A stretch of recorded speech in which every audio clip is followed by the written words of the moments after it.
आपण सुरुवात करणार आहोत राजीव तांबे यांची मुलाखत. तुम्हाला काही प्रश्न असतील ना मुलांनो, तर तेही विचारायचे आहेत. सुरुवात फक्त मी करते आणि मग मध्ये आणि पालकांनाही विचारू दे. हा, पालकांनाही विचारू शकतात, अर्थातच पालक विचारू शकतात. पण थोडं पेरेंटिंगच्या दृष्टीने विचार न करता आपण मुलं आणि एकूण राजीव तांबेंचं बालसाहित्य आणि त्या बालसाहित्यातलं आपल्याला काय आवडतं आहे या दृष्टीने थोडीशी ही मुलाखत घेणार आहोत. अगदी काही छोटे मोठे प्रश्न तुमचे असतील तरी विचारू शकता. तू पहिला प्रश्न विचारणार आहेस का? विचार बरं. तुम्हाला क्रिकेटची कोणती T20 IPL टीम आवडते? तुला कुठली आवडते? मला पण मुंबई इंडियन्स. हा, मुंबई. मी फारच कमी बघतो मॅच. शक्यतो मी शेवटचे ते असतात ना, म्हणजे 20 बॉल 19 रन, 18 बॉल 16 रन्स, ते बघायला मला आवडतं. म्हणजे खूप वेळ वाचतो पहिला. तेवढा वेळ मग मी पुस्तक वाचत बसतो का लिहित बसतो. मग माझी बायको मला सांगते, आता ये शेवटचे 20 बॉल शिल्लक आहेत. मग मला इंटरेस्ट निर्माण होतो की आता कळायला लागतं.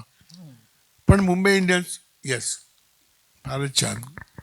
हे सोपे प्रश्न विचारा तुम्ही. मुंबई इंडियन्सच्या टीमची नावं सांगा वगैरे, मला एकदम पळावंच लागेल एकदम सगळे. असं काही नको. विचार. तुम्हाला प्रेमळ भूत किंवा तुमच्या पुस्तकांची आयडियाज कुठून येतात? एस्पेशली प्रेमळ भूतची आयडिया कुठून आली? ह्याची एक वेगळीच गोष्ट आहे खरं तर. म्हणजे आयडिया कुठून आलीपेक्षा ते कसं प्रकाशित झालं याचं सांगतो, मग आयडियाचं सांगतो. तेव्हा सकाळमध्ये बालमित्र नावाचं पूर्ण पेज याचं आडवं खूप पूर्वी. तेव्हा त्यांनी मला बोलवलं होतं की तुम्ही काही मुलांसाठी द्याल का. आणि त्यांनी मला खूप काहीतरी घाणेरड्या गोष्टी सांगितल्या. म्हणजे मुलांना बोधकथा द्या, उपदेश कथा द्या, असं काहीतरी विचित्र. म्हटलं मी असं काय लिहित नाही बोधकथा वगैरे. मग तुम्ही काहीतरी पंचतंत्रातल्या गोष्टी लिहा. म्हणजे ते त्यांनी दिलं आणि मी काय लिहू ना, असं मी लिहित नाही हो. मग मी त्या म्हटलं आपण भूताच्या गोष्टी देऊया का. तर ते म्हणाले भूत नाही, जगात भूत नसतंच. म्हटलं पण मी कुठे म्हटलं असतं. पण भूतांच्या गोष्टी असतात ना. मी असं नाही म्हटलं की असलेल्या भूताची गोष्ट आहे का, असं नाहीच आहे. तर माझं असंच म्हणणं की जगात भूत नाही पण भूतांच्या गोष्टी असतात. तर म्हणजे की नाही तरी पण नको. म्हणजे ठीक आहे, पण मला एक भूताची गोष्ट माहिती आहे जी परवा 27 तारखेला घडली आहे. पण जाऊ दे कशाला आता ना. तर त्या म्हणाल्या काय कुठली गोष्ट, तुम्हाला काय करायचं आहे. म्हटलं हीच गंमत आहे. मला भूताची गोष्ट माहिती आहे म्हटलं तर पुढचा माणूस म्हणतो की कुठली, म्हणून देऊया. मग मी म्हटलं आपण प्रेमळ भूताच्या गोष्टी देऊ. ते म्हणाले असं असतं का. म्हटलं हो. मला अचानक सुटलं. म्हटलं हो असतं.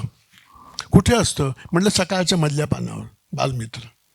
मग ते म्हणाले की आता नाईलाजाने मग लिहा एक गोष्ट. आणि मग तो कॉलमच चालू झाला. ते त्यातून ती आयडिया सुचली की, आणि आता मी प्रेमळ भूताच्या पुढच्या गोष्टी लिहितोय. पण हे आता प्रेमळ भूत जे आहे ते आता AI वगैरे वापरणार आहे. कारण त्यावेळी AI नव्हतं आणि प्रेमळभूताकडे मोबाईल नव्हता, प्रेमळभूताकडे इंटरनेट नव्हतं. तर त्यातली एक छोटा भाग सांगू का. हो ना. तर ते जे प्रेमळभूत आता आहे की नाही, ते पिंपळाच्या झाडावरती राहत होतं.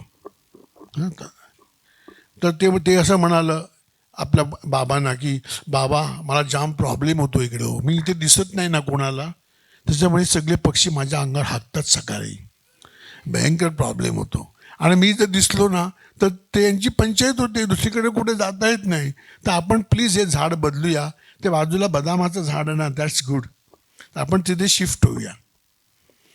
तर बाबा म्हणतात नाही प्लीज, आपण देशी भूत आहोत आणि आपली भूतांची भूत संविधानाप्रमाणे आपण परदेशी झाडांवर जाऊ शकत नाही.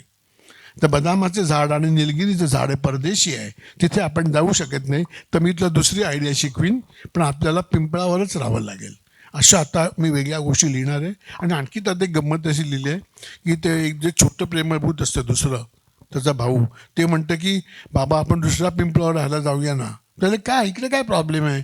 तर ते समोरची बिल्डिंग रिडेव्हलपमेंटला गेली आहे ना, त्यांचं भयंकर धूळ आणि कचरा इकडे येतो, फार त्रास होतो. आपण थोडे दिवस शिफ्ट होऊया, तिथे टॉवर झाला की पुन्हा परत येऊ ना. कारण पहिल्यांदा कसं तो वाडा होता ना, त्याच्यामुळे आता त्रास द्यायला फक्त 3-4 कुटुंबच होती. आता किती मजा आहे ना. 21 मजली बिल्डिंग होणार म्हणजे इडली खायची असेल तर 311 नंबरला, रसगुल्ले खायचे 511 नंबरला, आपली चैनच आहे, माणसांचं जाऊन देच, असं ते प्रेमळभूत आणखी विचार करेल असं आता मी ठरवतोय. पण मग विज्ञान भयकथा आणि हे प्रेमळभूत यामध्ये काय फरक आहे? विज्ञान भय कथा तुम्ही लिहिलेले हो आहे. नाही लिहिल्या आहेत खूप मी, पण प्रेमळभूत हे खरंच प्रेमळ आहे आणि ते मुलांना मदत करतं आणि मोठ्या माणसांना माहिती आहे ना तुम्हाला, म्हणजे जरा तरी मोठ्या माणसाने मुलांना त्रास दिला ना तर प्रेमळभूत लगेच त्यामुळे मुलांना ते खूप आवडतं. म्हणजे मला सांगायला आवडेल, त्या पुस्तकावरती आम्ही असं छापलं आहे प्रेमळभूत@gmail.com आणि खाली असं लिहिलं आहे की प्रेमळभूत फक्त मुलांच्या ईमेलला उत्तर देतं. त्याच्यामुळे अनेक पालक मला ईमेल पाठवतात की माझी मुलगी चिरंजीव आकांक्षा इयत्ता 3रीत असून प्लीज तिला उत्तर द्या, आणि त्याच्यामुळे मग मला चिरंजीव आकांक्षा असं करून ते, आणि खूप वेळा मला उशीर होतो ते उत्तर द्यायला. मग त्यांची दुसरी मेल येते की तू आहेस कुठे प्रेमळभूत, मी तुला 3 दिवसापूर्वी लिहिलं होतं. मग मला तिला सांगावं लागतं की सध्या मी पॅसिफिक महासागराच्या तळाशी बसलो आहे आणि शार्क माशांचे दात सैल झालेत, ते जरा मी घट्ट करतोय, मग इजिप्तच्या पिरॅमिडमध्ये विश्रांती घेऊन मी लगेच येतो. त्या मुलांना असं वाटतं की असं आत्तापर्यंत कोणीच सांगितलं नव्हतं आम्हाला. त्याच्यामुळे मग ती मुलं लगेच थँक्यू वगैरे उत्तरं पाठवतात. पण मला एक विज्ञान आणखी भयकथेची सुरुवात आहे विज्ञान मेल म्हणजे, आ? विज्ञान भयकथेची सुरुवात आहे का हे मेल म्हणजे? हो असं हरकत नाही. पण एक आणखी काय, अनेक शाळांमध्ये असा प्रोजेक्ट असतो की लेखकांच्या मुलाखती घ्या. मग ती मुलं मला मेल करायची की आम्हाला प्रेमळभूताची मुलाखत घ्यायची आहे. मग त्या गोष्टी तुम्ही लिहिल्यात का? म्हणजे मी नाही लिहिला, प्रेमळभूताने सांगितलं आणि लिहिला, तुम्ही त्याला मेल पाठवा, माझा काहीच संबंध नाही. मग मुलं प्रेमळभूताला मेल पाठवून त्याची मुलाखत घ्यायची. त्याच्यामुळे खूप मजा. पण एक गंमत अशी झाली की एक मुलगा प्रेमळभूतावरती माझ्याशी चांगली मैत्री होती, मी नाव सांगत नाही, पुण्यातलाच, आमची चांगली दोस्ती होती. पण तो आता मोठा झाला, 8वीत गेला आणि त्याला अचानक कळलं की प्रेमळभूत वगैरे असं काही नसून हेच ते आहेत.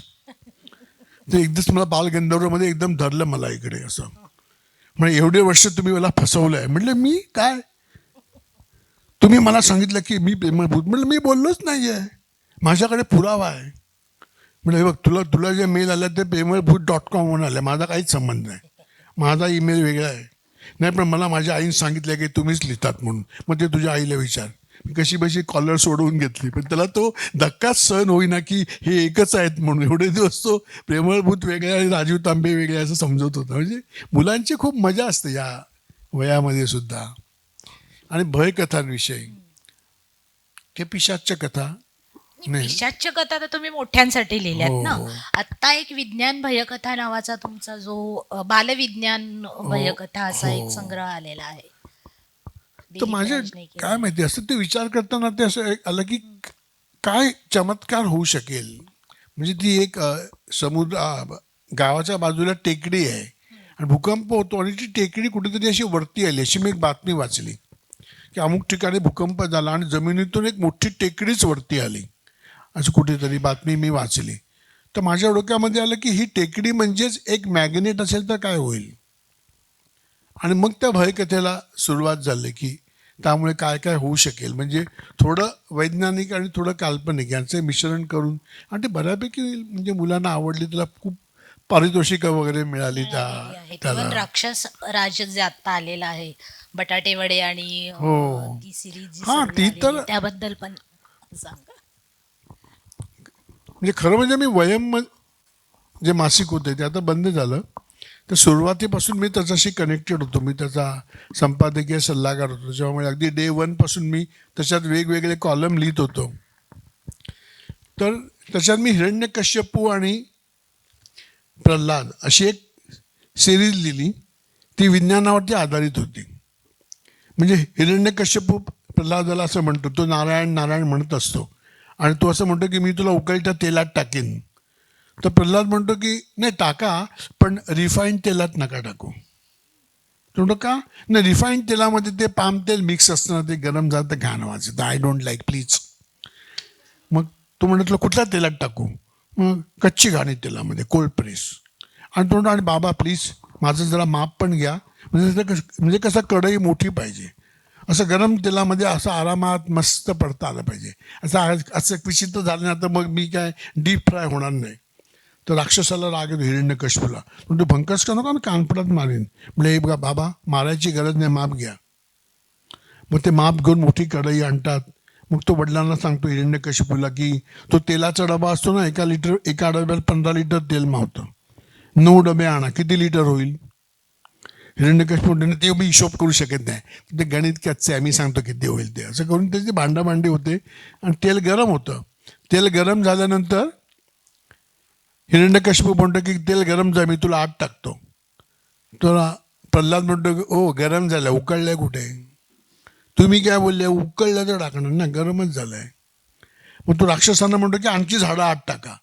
तर प्रल्हाद असं म्हणतो की बाबा, अख्खं जंगल तोडलं तरी तेल उकळणार नाही, कारण तेलाला उत्कलन बिंदूच नाही आहे. 100 डिग्री सेंटीग्रेडला तेलाची वाफ होते, कळलं काय तुम्हाला? तर हिरण्यकशिपू घाबरतो. तो म्हणतो खरोखर बाबा तुम्ही अभ्यास करत नाही, फिजिक्सची पुस्तकं वाटत नाही, फालतूमध्ये मला दम देता तुम्ही. तो म्हणतो की नाही सॉरी, आता तेल ओतून टाकूया. म्हणून अजिबात ओतायचं नाही, ह्याच्यामध्ये मी आता 3300 गोष्टी टाळणार आहे. म्हणून कुठल्या? म्हणून काल मी ऑर्डर देऊन ठेवली आहे, बाजूच्या खोलीमध्ये बटाटे वडे आणलेत, ते तळूया आणि समोरच्या जिल्हा परिषद शाळेतल्या मुलांना देऊया. तर हिरण्यकशिपू म्हणतो की सॉलिड आयडिया आहे, कुठल्या पुस्तकात? तर बाबा तुम्ही पुन्हा लोचा केला. आयडिया डोक्यामध्ये असते आणि ज्ञान पुस्तकात असतं.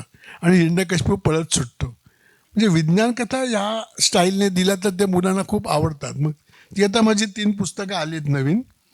राक्षसराज अगडबंब असं आम्ही त्याला नाव दिलं आहे, आणि त्याच्यात वेगळ्या प्रकारच्या विज्ञान कथा पण ह्या पॅटर्नमध्ये दिल्या आहेत. तुम्ही ससोबा हसोबाची सिरीज लिहिली, तुम्हाला ससोबा आवडतो की हसोबा? हो, खरं तर ससोबाच जास्ती आवडतो. ते एक मुलांशी गप्पा मारताना सुचले की मुलं काय काय गोंधळ करतात. आणि हे एकदा आमच्याकडे पहिल्यांदाच फोन आला, लँडलाईन. तर माझ्या मुलीने काही नंबर माहीत नाही, काही नाही, कोणाला तरी फोन केला. अगं म्हटलं कर नको, आपल्याला नंबर माहिती नाही तर तिला पण कोणाला तरी लागेल ना. म्हटलं पण असं कोणाला करू शकत नाही आपण फोन. ती म्हणा पण आपल्याकडे फोन आहे ना. अरे आपल्याकडे फोन आहे पण कोणालाही नाही करतायत. मग त्यांना सांगितलं की सॉरी माझ्या मुलीने चुकून केला वगैरे. मग तर मला असं वाटलं की अशी मुलं करत असतील. मग ससोबा काय करेल? ससोबाने जर फोन केला तर तो चुकून कोल्ह्याला लागला आणि कोल्ह्याला कळलं की हा एकटा आहे, तर मग काय कोल्हा माझ्याकडे, अशी ती मग गोष्ट तयार होत गेली. ससोबा हसोबा काही ना काहीतरी कारणं मिळत गेली आणि त्यातून सुचत गेलं मला. आता मला वाटतं तुम्ही गुलाबी सईपासून सुरुवात झाली, म्हणजे मी वाचलेलं गुलाबी सई आहे पहिलं पुस्तक लहानपणी, आणि आत्ता अगदी अलीकडे आलेलं ते राक्षस राज आणि अगडबंब आणि बटाटे वडे ही सिरीज. मध्ये पकोडी विकोडी पण आली सगळी. पण तुमच्या लेखनाला एक शैली आहे, म्हणजे काही कुठलाही विषय गंभीर असला तरी तुम्ही तो फार खुलवून सांगता, तर त्या शैलीबद्दल ऐकायचं आहे. हो, असं नाही सांगता येणार. मला असं वाटतं की माझ्या आतलं मूल आहे ना, जे ते खूप खट्याळ आहे असं वाटतं मला. म्हणजे मला एक तर गंभीर बोलता येत नाही, किंवा कुठली गोष्ट बघितली तर माझ्या मनात कधीच गंभीर विचार येत नाही. ह्याच्यात काय गडबड आहे असं तिरक्यात विचार डोक्यात होतं बहुधा. त्यामुळे तसं होत असावं, पण असं नाही होत. म्हणजे मला गंभीरपणाच नाही माझ्याकडे, असं होत असेल.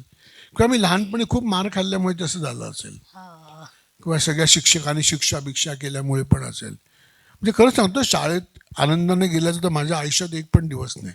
म्हणून आम्ही गंमतगड सुरू केलं की मला जो त्रास झाला तो किमान आमच्या शाळेतल्या मुलांना तरी होऊ नये. बेमुदत मार खाल्लेला आहे मी शाळेमध्ये. आणि शिक्षक मला गमतीचा किस्सा सांगतो, म्हणजे किती चुकीचं शिकवायचे बघा. आम्हाला असं बालभारतीच्या पुस्तकामध्ये होतं की डोक्यावरती सूर्य आला म्हणजे 12 वाजले. तुम्ही पण ऐकलं असेल. हे चुकीचं आहे ना. काश्मीरमध्ये डोक्यात सूर्य येत नाही, आपल्या डोक्यात तिरकं करायला लागतं, असं नंबर व्हायला लागतं तर येतं. तर याचं कारण असं आहे की पृथ्वी 23.5 अंश झुकलेली असल्यामुळे 23.5 अक्षांशाच्या वरती जे देश आहेत तिथे सूर्य येत नाही. म्हणजे वाक्य बदललं पाहिजे. शिक्षक मला म्हणाले की आपली पृथ्वी 23.5 अंश झुकली आहे. तर आधीच मी घाबरलो की आता गणित घालतील. काय ते 23.5 वरून. म्हणून मी भीत हात वरती केला आणि म्हटलं सर 25 करून टाका ना, म्हणजे माझा 25चा पाडा पाठ आहे. तर त्याने सांगावं ना की बाबा मी नाही करता येत असं. ते बोलले अरे काय. तर मला असं वाटतं काय की ते माझं कौतुक करायला बोलत आहेत. म्हणून मी एकदम गेलो. असं बदललं ना मला, म्हणजे मी आणि पृथ्वी दोघेही 23.5 अंशात असे जाऊन बसलो नंतर. म्हणजे प्रश्न विचारायचीच भीती. आणि पहिलीपासून मार खाल्ला. पहिलीला बघा धडा होता, आजीने आणली ताजी भाजी. आजी 10 भाज्या आणते. तर मी म्हटलं ही एकटीच तर एवढा कशा खाईल ना ती. आजीने आणली गवारी, आजीने आणली पालक, आजीने अरे किती हिच्याकडे फ्रीज बीज आहे का.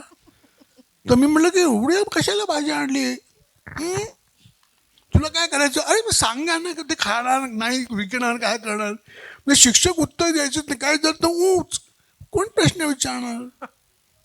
तसं आम्ही मी जेव्हा शाळा काढली त्या मुलांना बिंदास कुठले पण प्रश्न विचारायचे. भीतीच नाही वाटली पाहिजे. म्हणजे निर्भय वातावरण असेल तर मुलं लवकर शिकतील ना. दहशती म्हणजे माझं लहानपण तर दहशतीतच गेलं पूर्ण. प्रश्न विचारायची म्हणजे धास्तीच वाटायची कुठली पण. तर ती खरं तर गंमत शाळा आपण त्याकरता सुरू केली की ती भीती जावी मुलांची आणि शिकण्यात ती मजा त्यांना त्यातून अनुभवता यावी. आता खरं लहानपणीचा विषय निघालाय म्हणून, आणि तुम्ही म्हणालात की आम्हाला प्रश्न विचारायला तर मुभाच नव्हती किंवा भीती वाटत होती हो. विचारायला. तर मग वर्गामध्ये कंटाळा आल्यावर तुम्ही काय करायचात. म्हणजे मी लहानपणी वहीच्या मागे नक्षी काढायचे, हो. तर तुम्ही काय करायचात आम्ही क्रिकेट खेळायचो. वर्गात बसून. हो, म्हणजे ती पेन्सिल असते की नाही, त्याला ती षटकोनी असते ना. मग आम्ही प्रत्येक ठिकाणी, अरे बापरे यांच्या पुढे सांगून चालेल का, हे पण खेळतील. चालेल ना. तुम्ही पण खेळता, पेन फाईट खेळता. हा मग हे शिकलं पाहिजे, ते मला माहीत नव्हतं. तर आम्ही काय करतो, पेन्सिलवरती पहिल्यांदा असे कंपॉसने ठिपके केले होते 1 2 3 4. आणि मग आम्ही सरांची टीम करायचो आणि मग ती पेन्सिल अशी टाकायची हळूच. 3 आली, सरांनी 3 रन काढले आणि ते नटराज असं आलं तर सर आऊट, चला हे सर आऊट. दुसरा बाई खेळायला आल्या. पण त्यांना बाकीच्या वाटतं की आम्ही पेन्सिल बघतो, आम्ही पेन्सिल ना, आम्ही खेळत असायचो तिकडे भयंकर. म्हणजे काय पण म्हणतात मग हे क्रिकेट खेळताना मारामारी झाली आहे का कधी. मारामारी म्हणजे नाही म्हणजे आम्ही टीमवरनं मारामारी व्हायचं. कारण कुठल्या ते एखाद्या बाईनं खूप जास्ती रन करायच्या. मग आम्ही म्हणतो की नाही ह्या बाई आमच्या टीममध्ये पाहिजे, नाही ते त्या बाई वगैरे असं आमची काय ते भांडण. मग ते शिक्षक काय चाललंय आम्ही सांगू शकत नाही ना की आम्ही टीमवरनं भांडतो, तर मेलोच असतो आम्ही तिकडे. आणि दुसरं नाही तर मग पेन्सिल नसेल तर ती वहीची पानं, ती तर एकदम सोपं. तुम्ही पण खेळला असेल ना ही पुस्तकाची पानं, कारण ह्या साईडला सगळी समपानं येतात, त्याच्यामुळे ते सोपं होतं.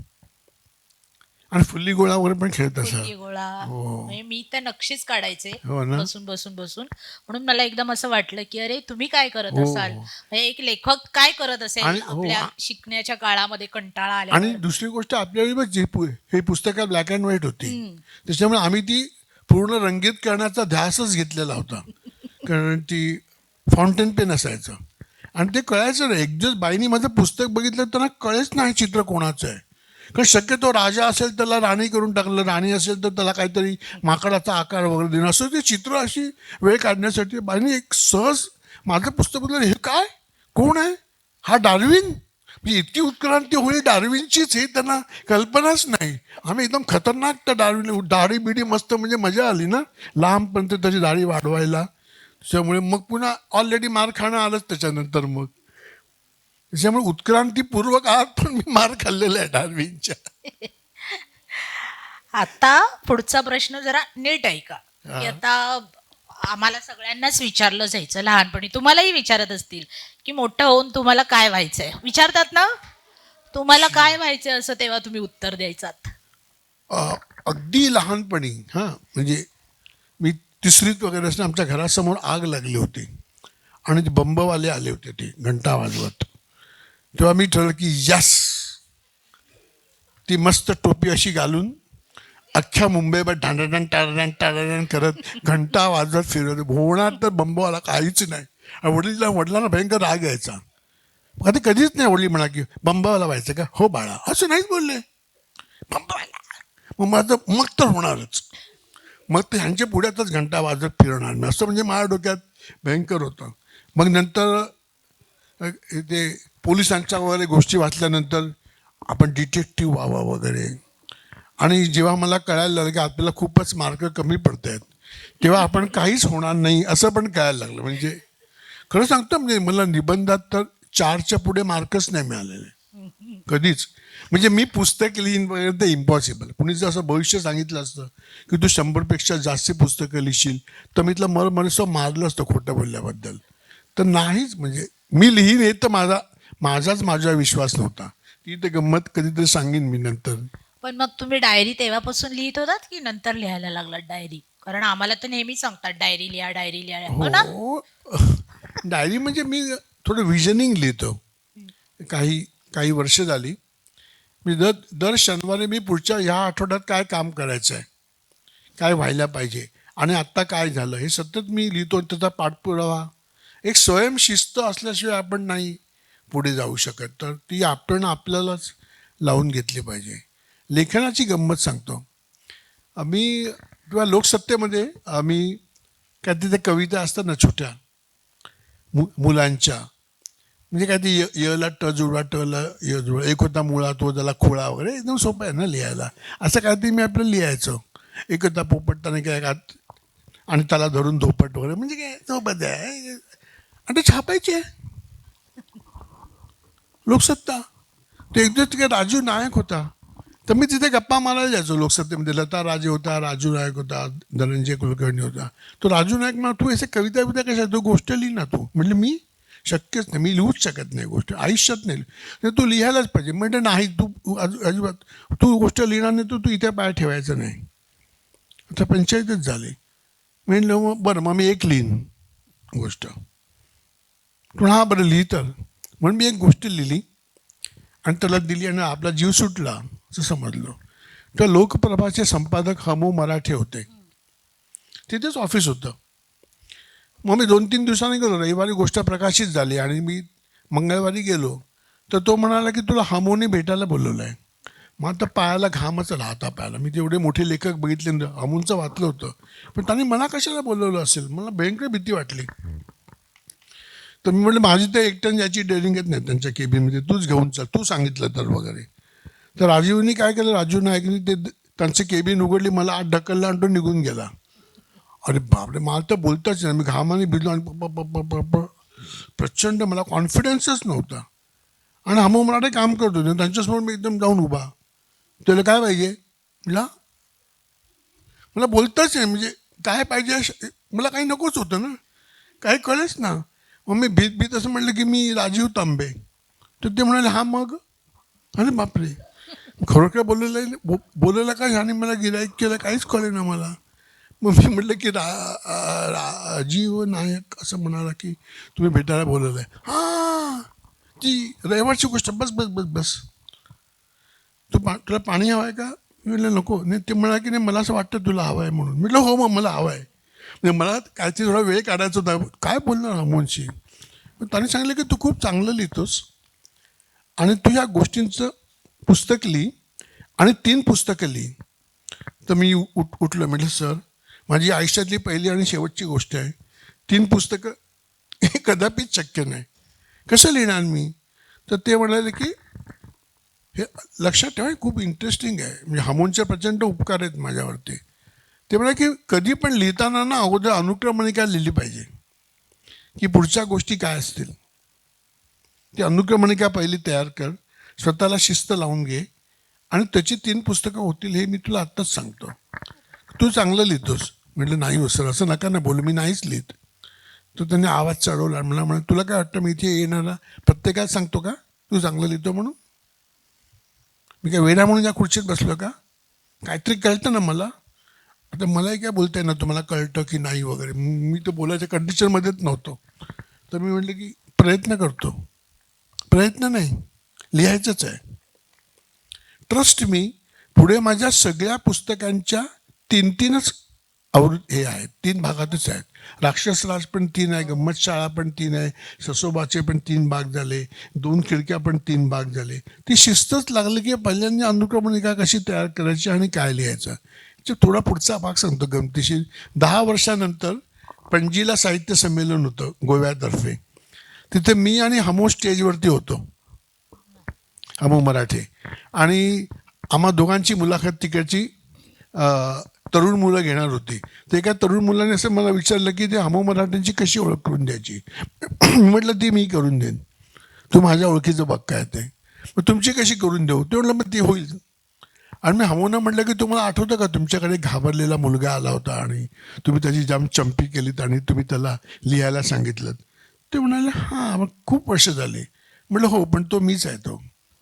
आणि मग तो एकदम कार्यक्रमामध्ये जी काय मजा चालू झाली, म्हणजे हा त्यांचा मोठेपणा आहे. त्यांनी जो मला धीर दिला आणि त्याच्यामुळे मी त्या लिहायला लागलो थोडाफार. लेखनाची शाबासकी तुम्हाला सुरू झाली आणि मग लेखन प्रवास सुरू झाला, पण लहानपणी कधी तुम्हाला शाबासकी मिळाली आहे? नाही, मालच कधीच नाही. मिळालं नाही. छे. मला कुठल्याही स्पर्धेत बक्षीस मिळालेलं नाही. केळी खाणे स्पर्धेत सुद्धा नाही. ते तर सगळ्यात सोपेच आहे, बकाबक कोंबायची असतात. कधीच नाही. बक्षीस न मिळणं हेच बक्षीस. वा. म्हणजे कुठल्याही स्पर्धेत भाग घेतला तर अपयशी कलाकार तिथे माझं नाव असायचं. म्हणजे आता आमच्या शाळेमध्ये काय ती इलेमेंटरी परीक्षा असायची ड्रॉइंगची. तर त्या इलेमेंटरी परीक्षेला सुद्धा CET मुलांची परीक्षा, त्यात जे पास होतील तेच इलेमेंटरीला बसू शकतील. काय महान घटना आहे. मग आम्ही सगळी मुलं बसलो. अर्थात एकच मुलगा नापास, त्याचं नाव खाली दिलेलं, बाकी सर्व मुलं पास. दरवेळी असंच. म्हणजे मला पण आठवतच तुमचं नाही. अक्षर तर इतकं सुंदर आहे आणि ते सुंदर अक्षर असूनही तुम्ही हो बघ ना, असं काय खाली किंमत नावाचं- नाही लोकांना. असं तर मला नाही, बहुधा कंटेंट नसावं, अक्षर चांगलं असावं मग असं चित्र असेल. काढलंच नाहीये का तुम्ही कधी? नाही काढलं, पण ते त्यांना समजलं नाही ना, हो. असं पण असेल. म्हणजे माझ्या चित्राची एक गंमत सांगतो, खरी घटना. आम्ही तेव्हा 4थीमध्ये होतो आणि आम्हाला एक स्पेशल ड्रॉइंग हॉल होता. तर आम्हाला शॉकच बसला. 3री नंतर एकदम 4थीत होता मोठा, आणि ते काय मध्ये भांडी आणि काय कापड बिपड घातलेलं वगैरे असं असतं ना तसं. आणि शिक्षक पहिल्यांदाच म्हणाले की तुमच्या आवडीचं चित्र काढा. तर मी म्हटलं की हा बरं झालं. आवडीचं चित्र म्हणजे काय, डोंगर, मागे सूर्य आणि त्यातून नदी आणि पक्षी, एक झोपडी झाली की संपलं. तसं मी पटापट काढून टाकलं. शिक्षकांनी माझं बघितलं आणि त्याचे डोळे असे मोठे झाले एकदम. म्हटलं झालं, मार खायची वेळ झाली. तरी चित्र घेतलं आणि सगळ्यांना दाखवलं, बघा आपल्या वर्गातील महान चित्रकार राजीव याचं चित्र बघा. सगळ्या मुलांनी बघितलं, हा मस्त आहे. काय मस्त आहे? डोंगर किती आहेत? मुलं बोलली 4. सूर्य किती आहेत? प्रत्येक डोंगरामागे एक आहे. आता मी म्हटलं बाकी डोंगर कशा मोकळे ठेवा ना, इथे पण सूर्य काढून टाकू. आणि पुन्हा बघा आकाशात पण एक आहे. म्हणून हा फक्त जमिनीवर नाही आहे. तर मला असं वाटलं की जमिनीवर सूर्य नाही म्हणून सरांना राग आला, असं मला उलटं वाटलं. तर मी म्हटलं सर मी पटकन काढून देऊ का? काढवा. ते जे आलं माझ्या अंगावरती एकदम मी घाबरलोच एकदम. मी म्हटलं ते किती जागा मोकळी कुठे ठेवा, पटापट सूर्य काढून टाकले तर तेवढं काम होऊन जाईल. सगळं चित्रकलेचं तर मी धास्तीच घेतली होती. महान चित्रकार नावाची एक तुम्ही द्विपात्रिका लिहिली आहे, त्यात बहुधा हेच आहे. हो, ते माझीच गोष्ट आहे ती खरं तर ती. पण ते फक्त मी पुढे मार खाल्ला वगैरे हे दिलं नाही. शिक्षकांनी माझं खूप कौतुक केलं वगैरे असं तेवढं जरा मलमपट्टी करणारं लिहिलं, कारण उगाच तेवढं हे नको व्हायला म्हणून. पण मग आता जशी तुम्ही म्हणालात की शाबासकी मिळाली नाही कधीच, पण अशी काही फजिती झाली आहे का तुमची की ती खूप तुम्हाला हसवून गेली आहे? हसवून फटके देऊन. हो. हो. म्हणजे मला सांगायला आवडेल की माझी बायको माझ्या वर्गातच होती. हो, पण मी तिच्याकडे तेव्हा बघायचो नाही. हां, आता बघतो. हां. आणि माझी आई शिक्षिका होती, त्याच्यामुळे ते दिवारमध्ये बघा असं हातावर असं गोंदलेलं असतं ना, मेरा बाप चोर आहे, तसं माझ्या हातावर गोंदलेलं होतं की हा बाईंचा मुलगा आहे. त्याच्यामुळे शाळेमध्ये भयंकर प्रॉब्लेम. जे काय उद्योग करायचे ते सगळे गुपचूप करावे लागायचे. तर आमच्याशी एक नाटक बसवलं आकाशवाणी, तर TV नव्हता. मग मी बाईंचा मुलगा असल्यामुळे मला नाटकात घेतलं होतं. मग मला बोलायला सांगितलं. तर मी लहानपणी तोतरा होतो थोडा, म्हणजे मला बोलताना असं व्हायचं. त्यामुळे नाटकात काम नाहीच. मग गाण्यात तर इम्पॉसिबल. मग मला कोरसमध्ये घेतलं. आ आ आ. मग मी काय करायचो की आ करता मला भीती वाटायची. मग मी फक्त बाकीचे पण तसंच करायचं. त्याला हां मग ठीक आहे. मग हे जुळून गेलं. कोणालाच कळायचं नाही. एक तर मला मुलींशी बोलायची भीती. ज्या बायकोशी बोलायची ती आणखीन आणखी भीती, भीती. कधी भयंकर हुशार. हो. तिला 98% आणि मला 40% मिळाले तर घर में कुछ मीठा हो जाए, अशी सगळी अवस्था. तर मी मुलींकडे पण बघायचो नाही, हुशार मुलांकडे तर अजिबातच नाही. तर मी फक्त आपला हां. मग आम्ही आकाशवाणीला गेलो तिकडे. तिथे असं रेकॉर्डिंग 2 चंक असतात, एक टॉकीजचा चंक असतो आणि गाण्याचा. तिथे सगळं कार्पेट आणि तिथे अशी खिडकी असते काचेची. त्या माणसाला कुठे विनाशकाले विपरीत बुद्धी आठवलं. त्यांनी सांगितलं प्रत्येक मुलाने आ म्हणून दाखवा. आता काही गरज आहे का? सगळेजण म्हणतात आता प्रत्येक मुलाने कशा म्हणायला पाहिजे. तर माझ्या छातीत गोळा आला की आता आपलं काय होणार ते कळलंच मला. मग मला बोलताच मी भीत म्हटलं की आ, या मुलाला बाहेर बसवा. मग मी बाहेर ते म्हणाले की हा लाल लाईट सुरू असेल ना तर रेकॉर्डिंग सुरू असतं, तेव्हा तू आतमध्ये यायचं नाही बरं का.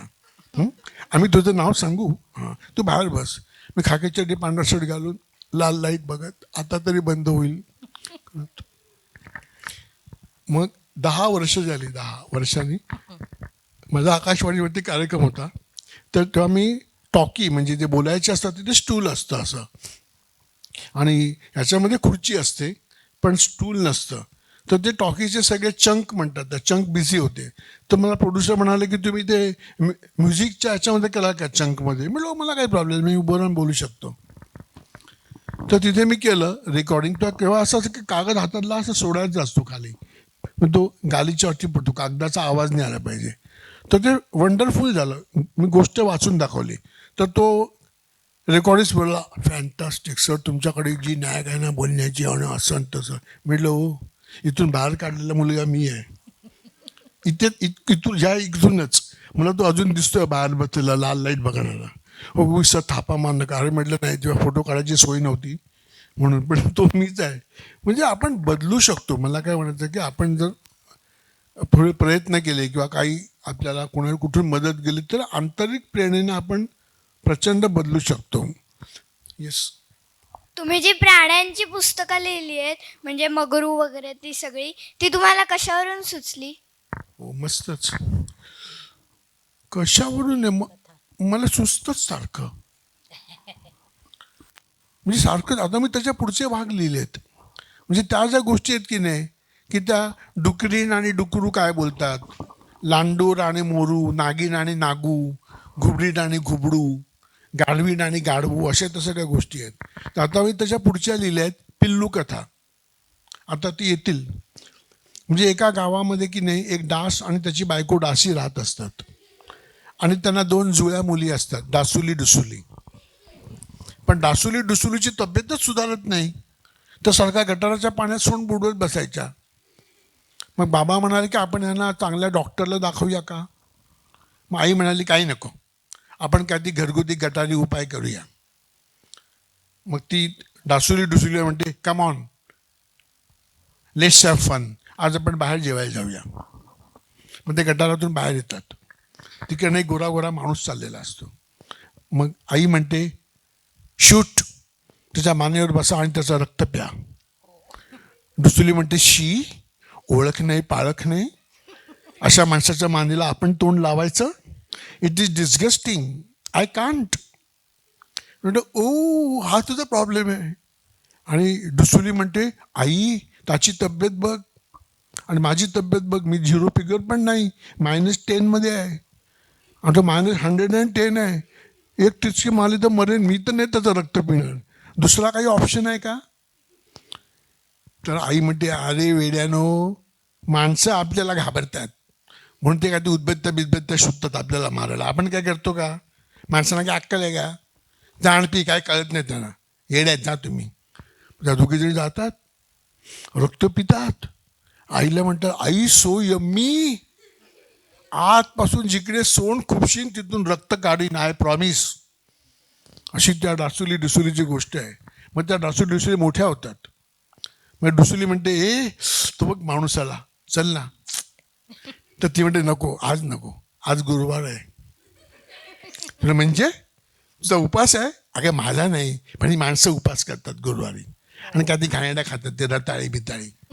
त्याच्यामुळे त्यांच्या रक्ताला थुकीची पण चव नसते. म्हणून गुरुवारी मी काय करते माहिती आहे, ते भटके कुत्रे असतात ना, म्हणजे ते टपरीच्या बाहेर फेकलेलं चायनीज खातात ना, त्यांचं रक्त एकदम स्पायसी आणि यम्मी असतं. मी 3-4 कुत्रे मार्क करून ठेवलेत. मग गुरुवारी आणि शनिवारी 4 पायवाले, सोमवार मंगळवार 2 पायवाले, असं तर मी माझं रुटीन सेट केलंय. अशा त्या वेगळ्या गमती लिहिल्या आहेत. तुम्ही खरं तर खूप जॉनर लिहिलेत, म्हणजे 45 हो. वगैरे, म्हणजे द्विपात्रिका लिहिल्या आहेत, एक संवाद पात्रिका, कथा लिहिलेल्या हो. आहेत, तो पिल्लू कथा लिहिलेल्या आहेत, नाही, मी गणित कथा पण लिहिल्या आहेत. गणित कथाही लिहिलेल्या हो. आहेत आणि बरेच घेतलेले आहेत. तर तुमचा सगळ्यात आवडता जॉनर कोणता आहे, किंवा तुम्हाला असं वाटतं की नाही हे म्हणजेच माझा हातखंड आहे ह्या जॉनरमध्ये? हातखंड असं नाही, म्हणजे ते जे सुचतं ना तर मी त्याच्यात पूर्ण अडकलेलाच असतो. मला काही सुचतच नाही दुसरं. म्हणजे खूप वेळा माझ्याविषयी असं एक गैरसमज आहे. मला खूप दिवसांनी कळलं की तांबे सुद्धा खूप शहाणे समजतात, समोरून आले तरी हसतच नाहीत वगैरे.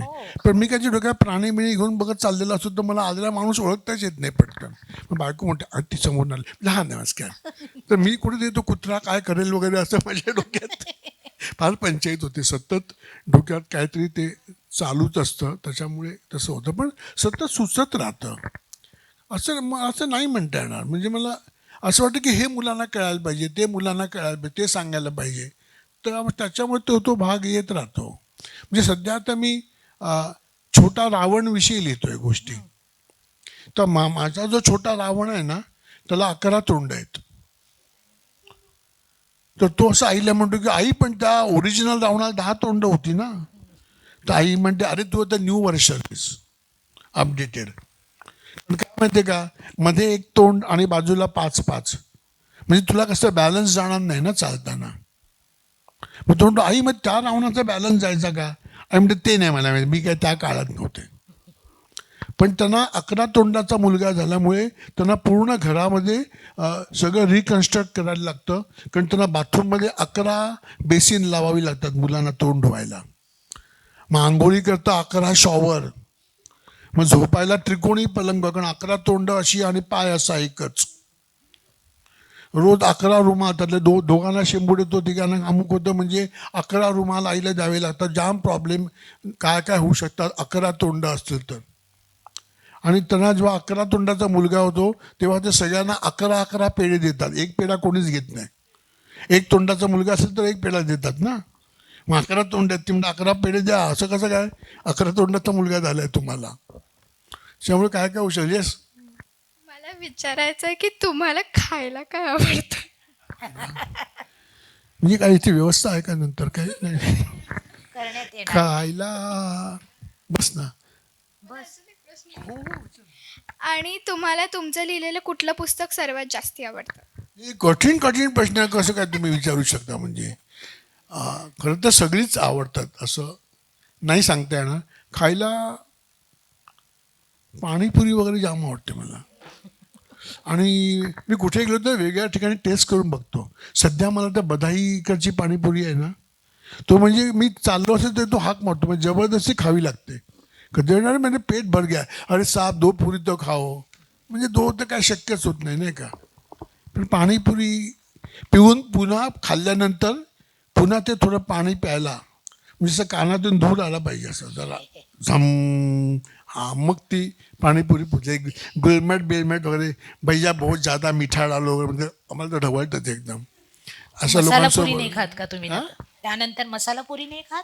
नाही, पण आधी ते पहिलं ते पाणी पिऊन मग फील यायला पाहिजे हां सगळं. तोंडाची आग होऊन कानातून धूर येऊन झणझणलं, मग आता मसाला पुरी. पाणीपुरी आवडते मला खूप.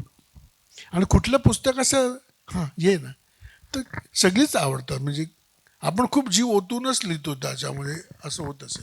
अजून एक प्रश्न की तुमच्या स्कूल लाईफच्या बद्दल तुम्ही अजून सांगू शकता का? म्हणजे फनी इव्हेंट्स, इम्पॉर्टंट इव्हेंट्स, स्टँडर्ड्समधले फजिती, किंवा असं तुमचे असे प्राऊड मुवमेंट्स, असं काही ते सांगू शकता का डिटेल?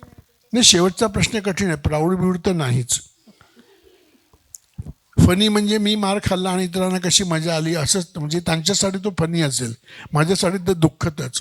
म्हणजे माझा हो बघा किती मुलं आपल्याला म्हणजे आतमध्ये टोचता येते की जे मी विसरायला बघतोय तर तेवढं सांगा ना प्लीज, तुमची कशी फजिती झाली. हा हा, मला ऐकायला खूपच बरं वाटेल. आणि सर जर मार खाल्ला तर जर नीट समजावून सांगा ना, म्हणजे थोबाडात खाल्ला होतात का पाठीत खाल्ला होतात आणि कितपत झणझणलं होतं सर तुम्हाला वगैरे. किती खाल्ला तिला हो होता किती खाल्ला होतात. हो मग तुम्ही मार खाऊन आजारी नाही का पडलात? अरे बापरे, कमालच आहे. मला असं वाटलं तुम्ही येवाना पडला असाल.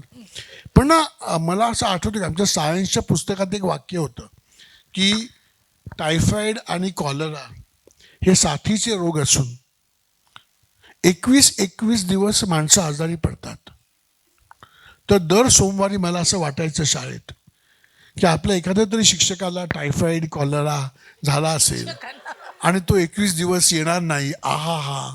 पण नंतर मला कळलं की सगळे शिक्षक घरी जाऊन पाणी उकळून उकळून सगळे जंतू मारून मगच पितात, कारण मुलांना छळायला शक्ती शिल्लक राहिलाच पाहिजे. माझी शाळा सुटली आणि शिक्षक आजारी पडले. म्हटलं मेलं ना, आधी तरी पडायचं होतं ना, थोडे दिवस जरा आमचे दिवस बरे गेले असते. एक शिक्षक नाही आजारी 21 दिवस, म्हणजे ते वाक्य तरी खोटं असेल नाही तर शिक्षक तरी तंदुरुस्त असतील.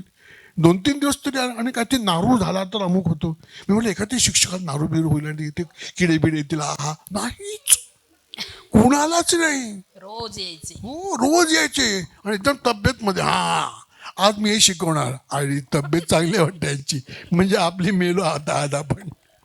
म्हणजे असे उच्च विचार माझ्या डोक्यात फार यायचे.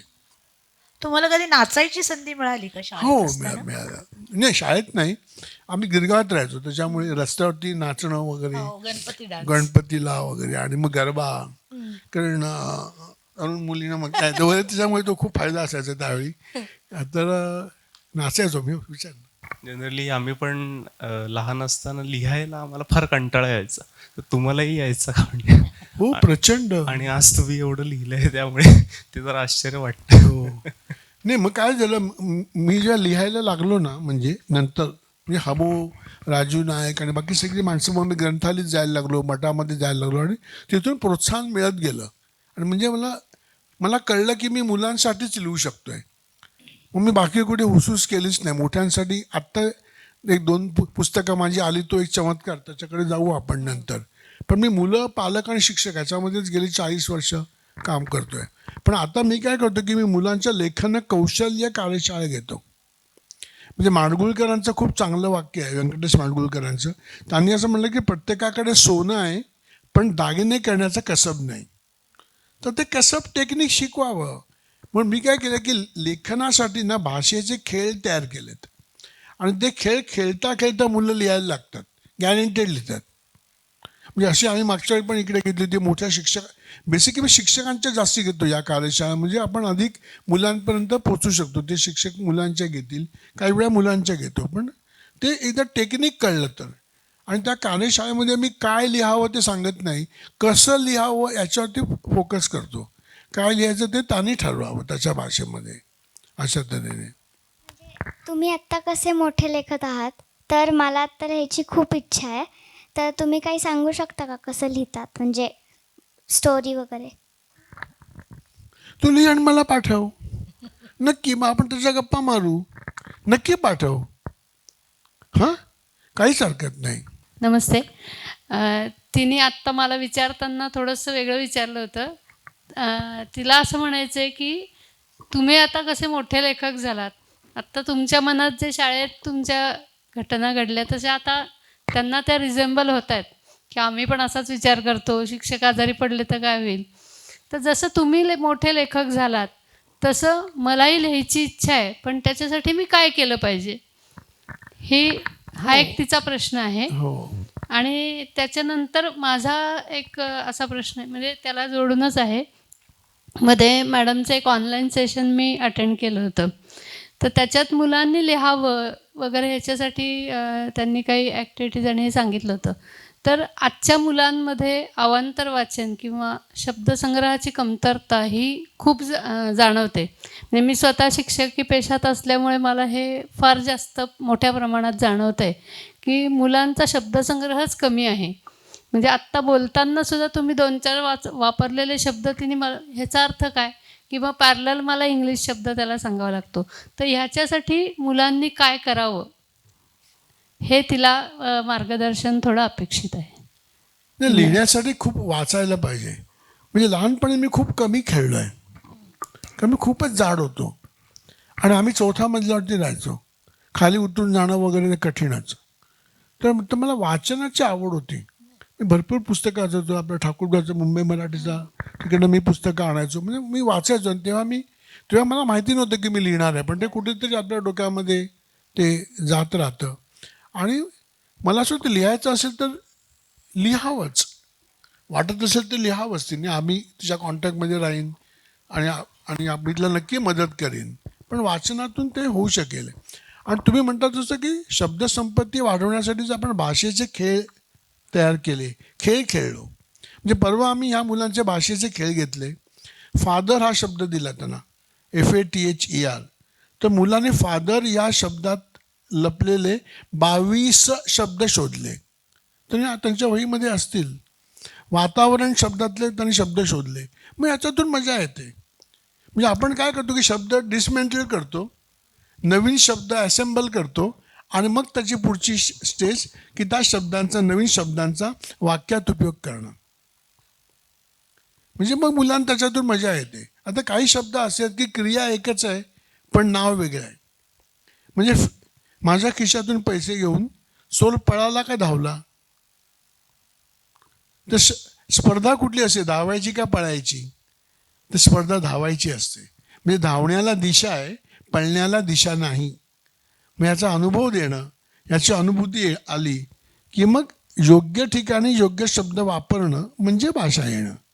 पण त्याच्याकरता असे खेळ आम्ही तयार केले की त्यातून ते शिकतात मुलं पटकन.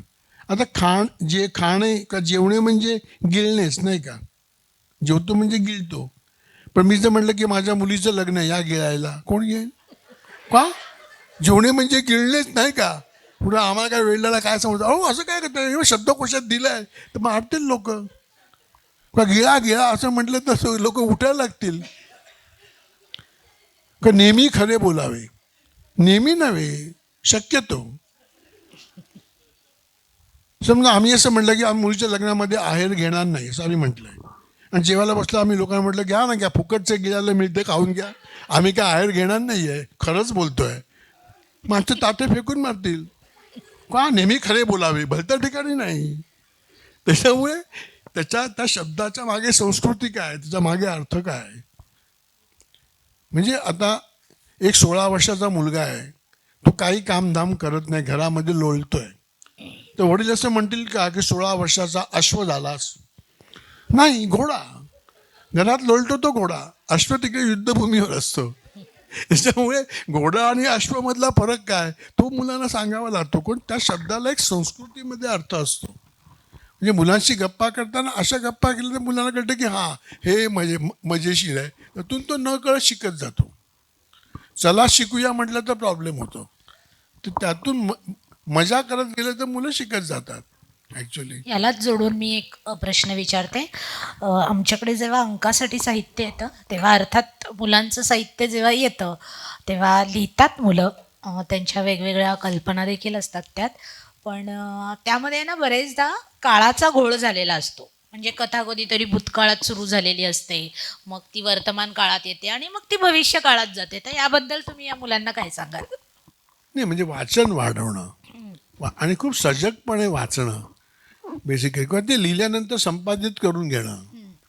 खूप वेळा काय होतं की हल्लीच्या रियालिटी शोमुळे एक मोठा प्रॉब्लेम झाला आहे की मुलांना नुसतं घरामध्ये असं केलं, आईला वाटतं अरे महाराष्ट्राचा आवाज हा तर नाही, पाठवा त्याला क्लासला ताबडतोब. ते झाली पंचायत, तकडम केलं, अरे तबला शिकतोय हा, पाठवा. थांबा ना जरा, काय गातो काय नाही. तर पहिल्यांदा लिहिलं की त्यांना असं वाटतं फुलांच्या नंतर हाच, हे पाठवा. ओ मॅडम छापा ना, माझ्या मुलीने छापा. थांबा जरा, छापा ना, असं नाही छापता येत. म्हणजे पंचायत होते. म्हणजे पालक पण काही वेळा प्रेशराईज करतात, कारण प्रॉब्लेम करतं पालक टिंब असतात आणि मुलं हुशार असतात. त्याच्यामुळे पालक आणखीन त्रास देतात. म्हणजे मुलं म्हणतात की थांबा तर मला लिहायचं नाही, तू का बस, ह्या छापतील, मी सांगते थांबा. आणि ते छापलं की मग ते घरात जाऊन फ्रेम करून ठेवणार तिकडे, म्हणजे झालं पंचायतच, मुलगा बिघडला. त्यामध्ये काम केलेलं असतं खरं. म्हणजे काळाचा बदल सगळा केलेला असतो. त्यामुळे ते संपादित करून घेणं किंवा त्याच्याविषयी जाण निर्माण करणं. आत्ता तुम्ही वाचनाचा एक उल्लेख केलात की तुम्ही लहानपणीच वाचायला लागलात आणि मग ते वाचत असताना त्या काळात तुम्हाला कोणता लेखक आवडत होता? तर मग विनोदी खूप आवडायचं. पहिल्यांदा मी दमा मिरासदारांचा एकदम फॅन होतो. पण एक एक आपले टप्पे बदलत जातात हळूहळू. जसं पहिल्यांदा बडबड गीतं ऐकतो, मग भावगीतं ऐकतो, मग आपण क्लासिकल ऐकायला लागतो, इन्स्ट्रुमेंटल ऐकायला लागतो. आणि आता तर मला शांत बसायला जास्त आवडतं गाणी ऐकण्यापेक्षा. नाही खरोखरच सांगतो. तर हा हा विचार हा. तुम्ही 1ली ते 10वी नक्की किती फटके खाल्ले? नाही आणखी एक सांगायची गोष्ट राहिलीच, म्हणजे तुला आणखी हिशोब वाढवता येईल. म्हणजे मला अभ्यासाची इतकी आवड होती ना, प्रचंड आवड होती. त्याच्यामुळे आमच्या वेळी 11वी मॅट्रिक होतं. तर माझ्याबरोबरची सगळी मुलं 11 वर्षात मॅट्रिक झाली, पण मी 12 वर्षात झालो. कारण अभ्यासाची आवड. तसं मला बाकीचे मित्र म्हणायचे की तू नापास झालास का? म्हटलं नाही, अभ्यास करतोय खूप खोलात जाऊन. तर 10वी नाही तर आणखीन वाढव, म्हणजे फटक्याची आणखीन वाढवता येईल. पण रोज तरी 3-4 तर कमीत कमी हा. म्हणजे आता गणित करायला वाव आहे. हो. 11 × 3 = 4. आणि तू फक्त फटके म्हणाले. आमचे एक शिक्षक त्यांना कान पिळायचे, भयानक. म्हणजे असं लाल दिसायचं समोर, कळायचंच नाही किती टंग डिंग डिंग डिंग काय काय माहिती नाही, काहीतरी आयडिया शोधून काढली होती. CBI मध्ये असणार हा विचार. तुमचं 1 वर्ष किती दिवसांचं असायचं? 365 नॉर्मल. असं काय करतो तू? मी काय चंद्राबिंदूवर राहिला नव्हतो. त्याला गिरगावात तुम्ही राहतात म्हणून असं वाटलं असेल की वेगळं वर्ष असतं की काय. मला अजून एक असा प्रश्न पडला की तुम्ही म्हणतात की तुम्ही लहानपणीपासून वाचायचा, तर तुम्हाला कॉमेडी वाचायला जास्ती आवडायचं. आता तुम्हाला सिरियस वाचायला आवडतं की कॉमेडीच? कॉमेडी फारसे मिळत नाही वाचायला. आणि मी शक्यतो मुलांचं जास्ती वाचतो. आता सांगता तर माझं जरा अवघडल्यासारखं होतंय. हल्ली मी आध्यात्मिक वाचतो.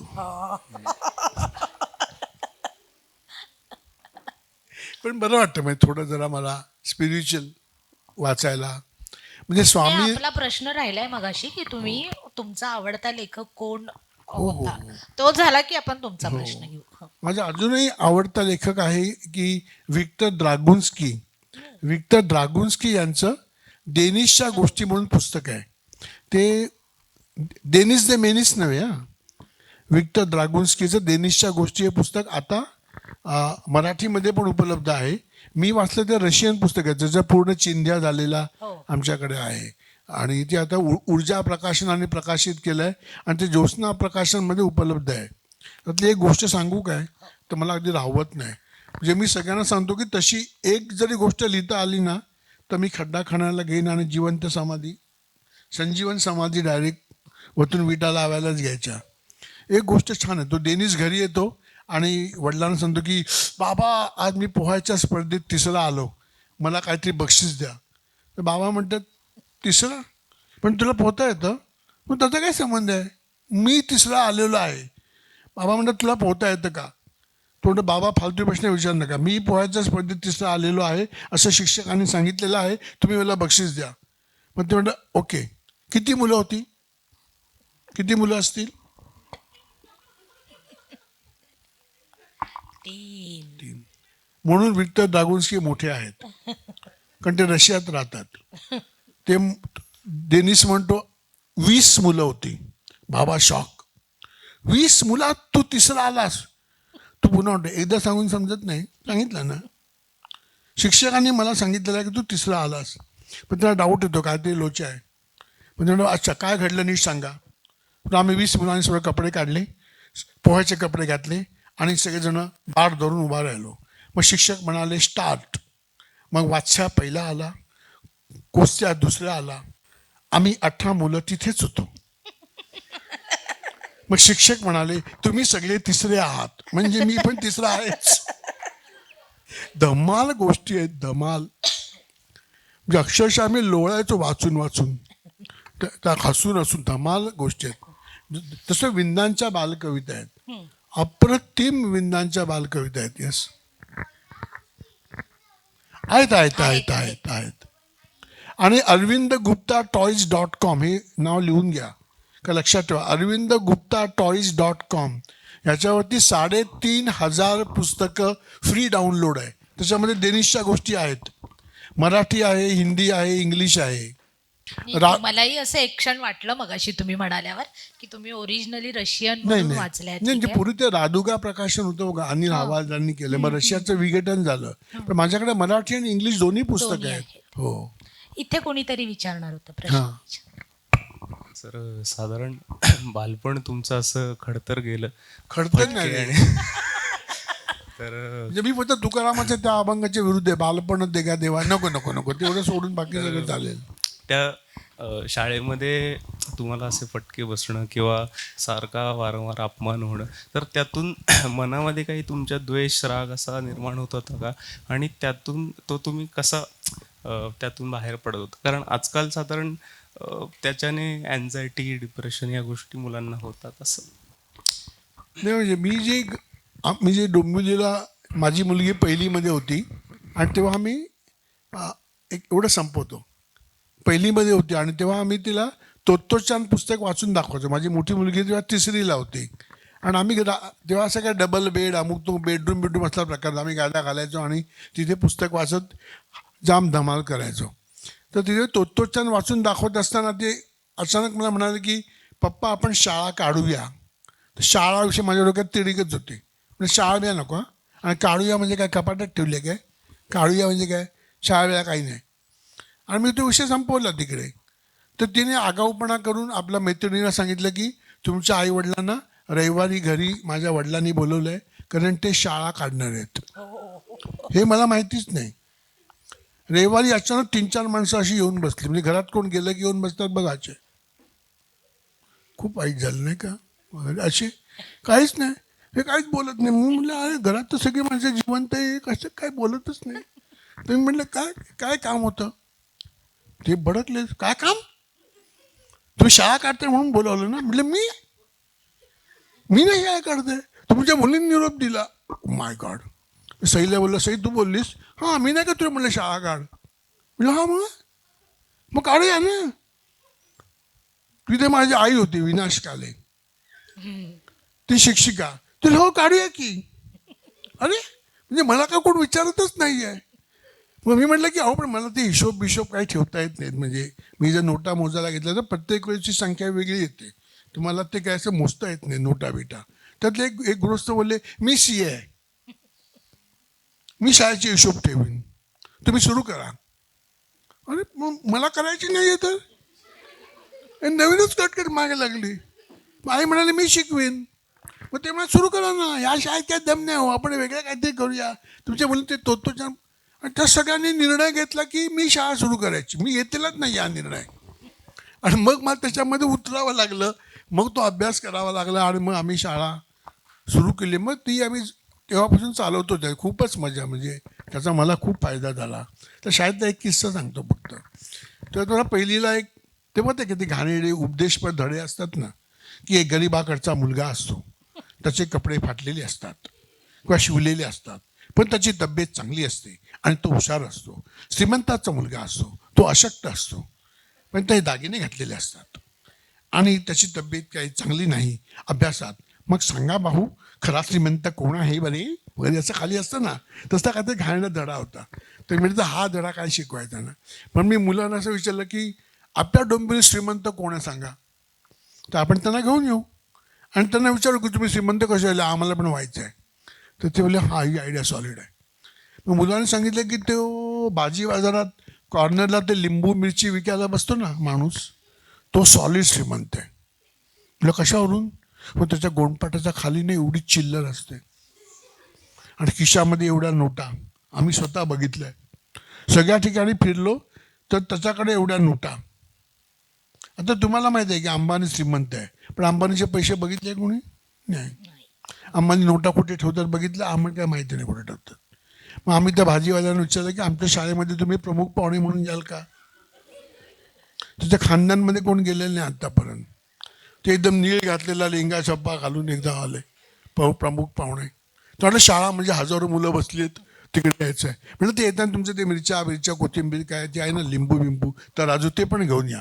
ते कशाला पाहिजे? म्हणजे आजची मुलं शिकतील ना तराजू कसा धरतात, वजन कसं वगैरे. हां ठीक आहे म्हणाले.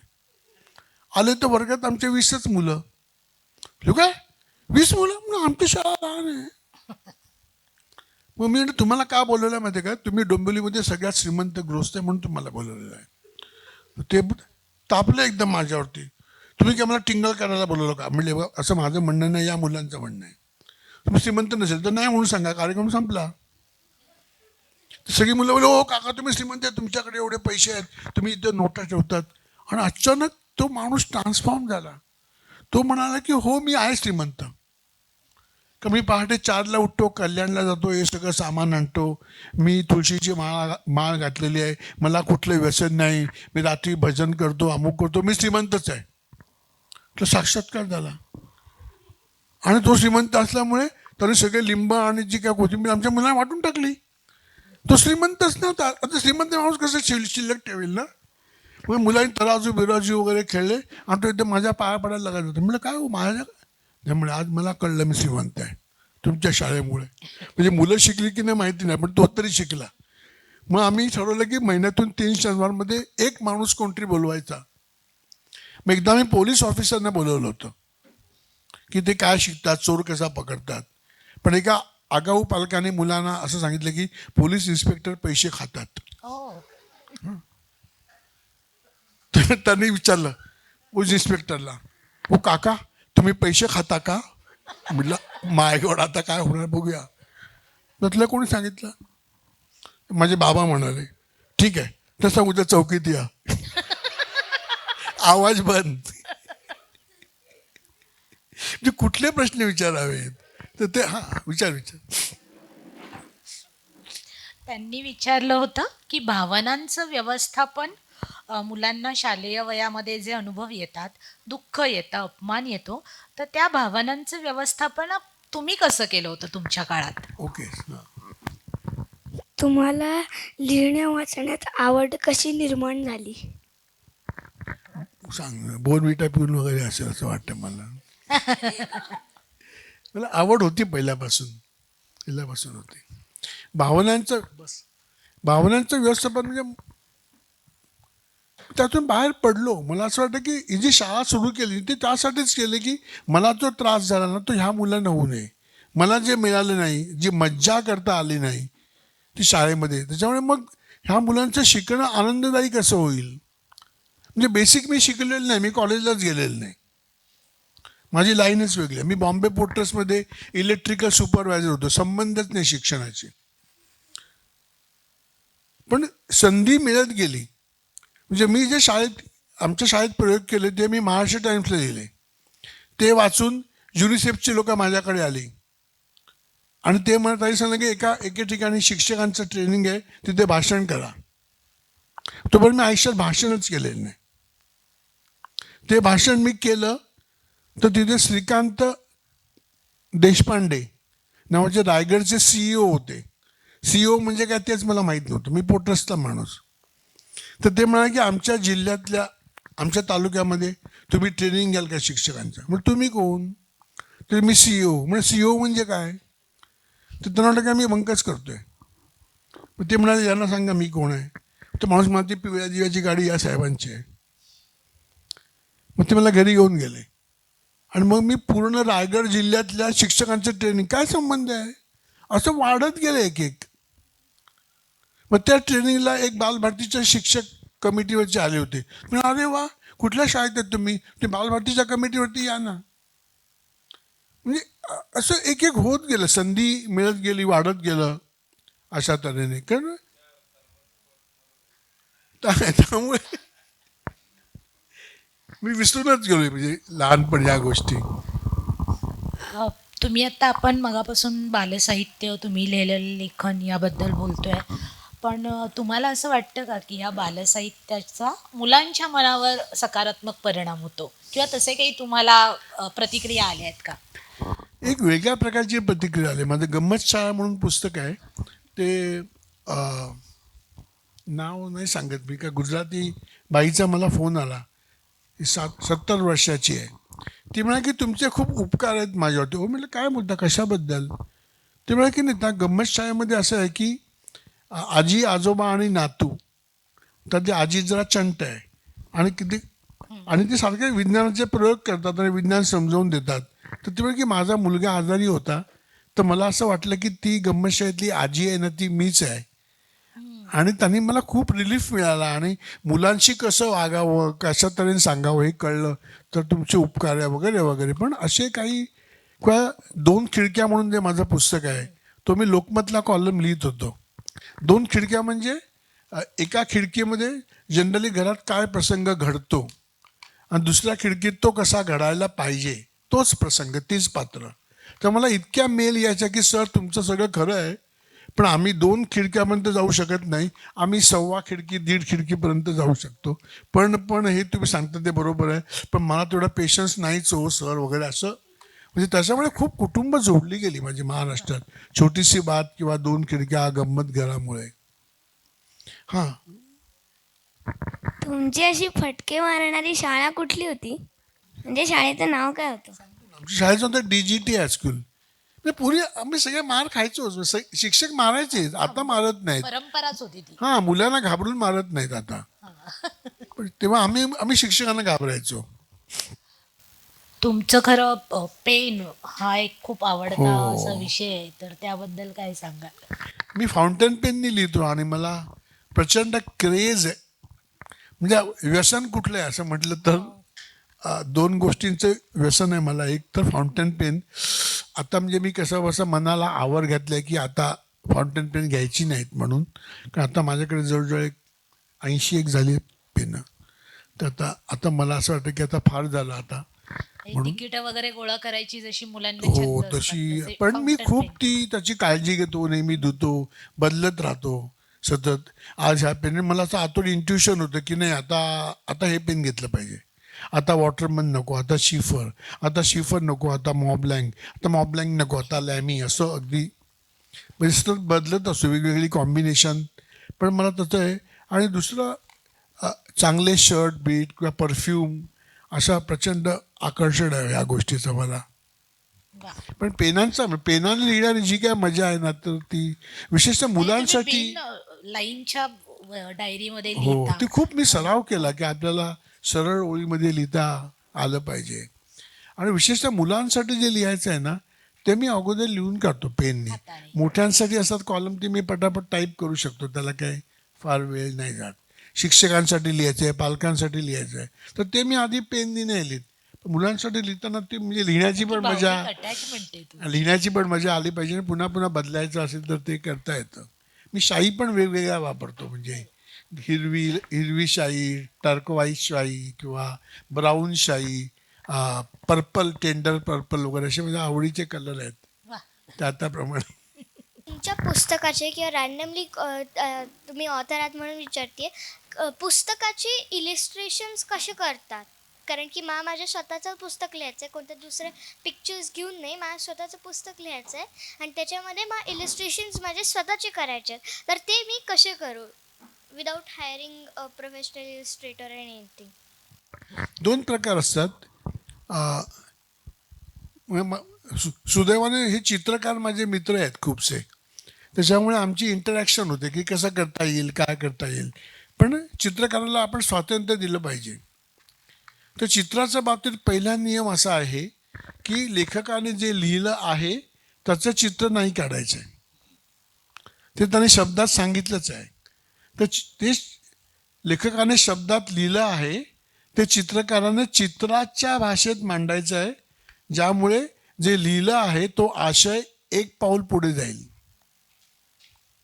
म्हणजे जे लिहिलंय तेच चित्र काढलं तर तो चित्रकार अगदीच सामान्य, म्हणजे त्याच्याकडे लक्षच देऊ नये. तर मोठे चित्रकार कोण आहेत आत्ता, तर चंद्रमोहन कुलकर्णींची मुद्दाम मुखपृष्ठ बघा, त्याची चित्र बघा, गिरीश सहस्त्रबुद्धे काय करतात यांचं बघितलं. पण चंद्रमोहनची चित्र खूपच वेगळी आहेत. तर ती खूप आपण बहादुरी पुरंदरेंची खूप चांगली चित्र आहेत की जी शब्दाच्या पलीकडे जाणारी आहेत, तर ते आपण बघितलं पाहिजे. पण तू काढ चित्र, हरकत नाही, चांगलं आहे. तिला आधुनिक डिजिटल प्लॅटफॉर्म वापरून असं विचारायचं आहे का? नाही तू कागदावर चित्र काढ, ते स्कॅन करून आपण छापू. So simple. नी तिला कन्सेप्ट विचारायची की कन्सेप्ट कशी क्रिएट करायची, बरोबर ना? हां, AI वगैरे असं वापरून विचारायचंय का तुला? AI ChatGPT वापरून का? नको वापरू. ती चित्र डेड असतात. म्हणजे आताची बघा ना तुम्ही, सकाळमध्ये तर ती AIची चित्र डेड असतात, ज्या भावना नसतात, ते अशी असतात. ते डेड असतात, तर काही त्याचा भावच नसतो. काढलेली चित्रच वेगळी असतात. म्हणून तू काय कर, पहिल्यांदी चांगल्या चित्रकारांची चित्र बघ. का मॅटर आणि चित्र यांचं नातं काय ते बघ. विंदा करंदीकरांच्या कवितांचा संग्रह मिळतो, 7 पॉप्युलर. 7 वेगवेगळ्या चित्रकारांनी चित्र काढलेत. पण त्यांनी ती कविता कशी इलस्ट्रेट केली आहे. वसंत सरोटेंचं वैशिष्ट्य काय, बाळ ठाकूरांचं काय, चंद्रमोहनचं काय, अशी तुझा चित्र बघितलीस ना.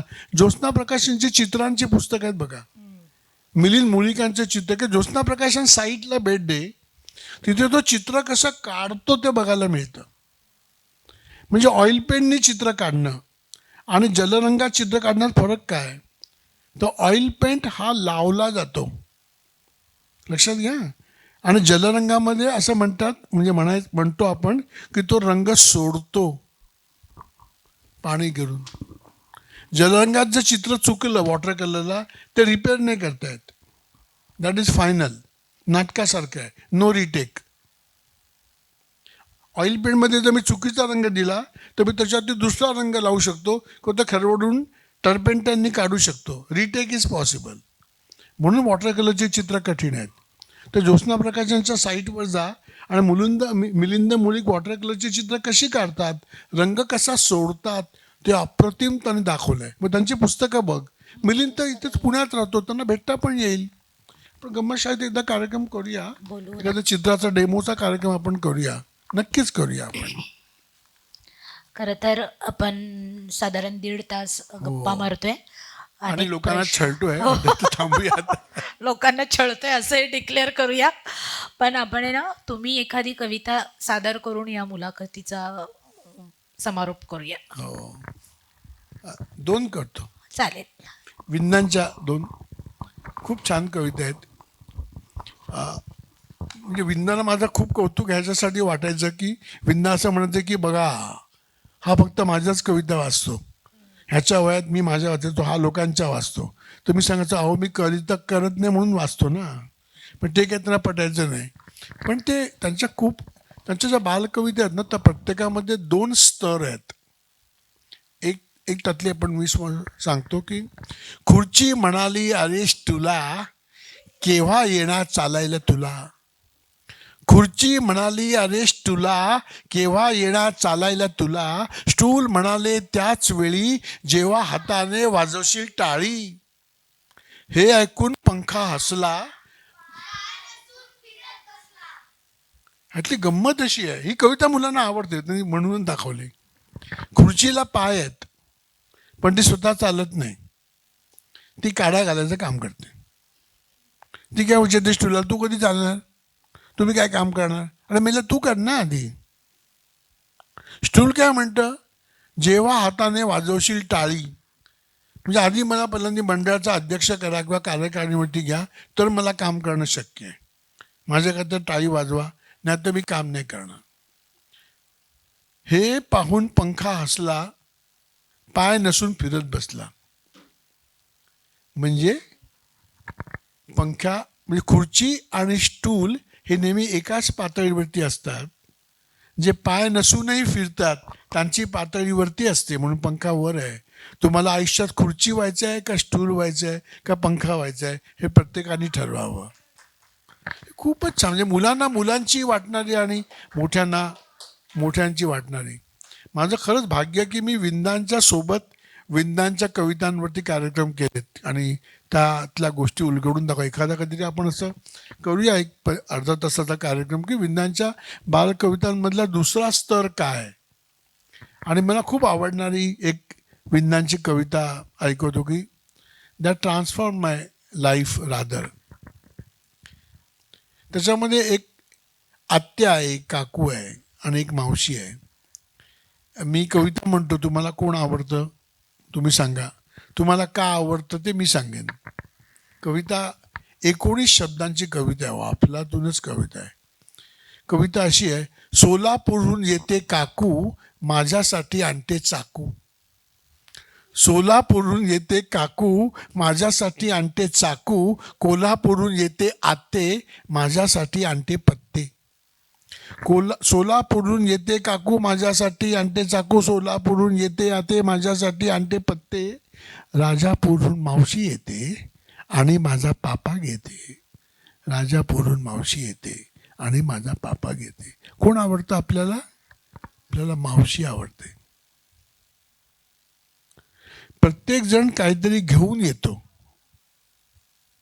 मावशी काही घेऊन नाही येत, ती मुलाकडून घेते. आपण जेव्हा मुलांना भेटायला जातो तेव्हा आपल्याला असं वाटतं की आपण काहीतरी दिलं तर मुलं खुश होतील.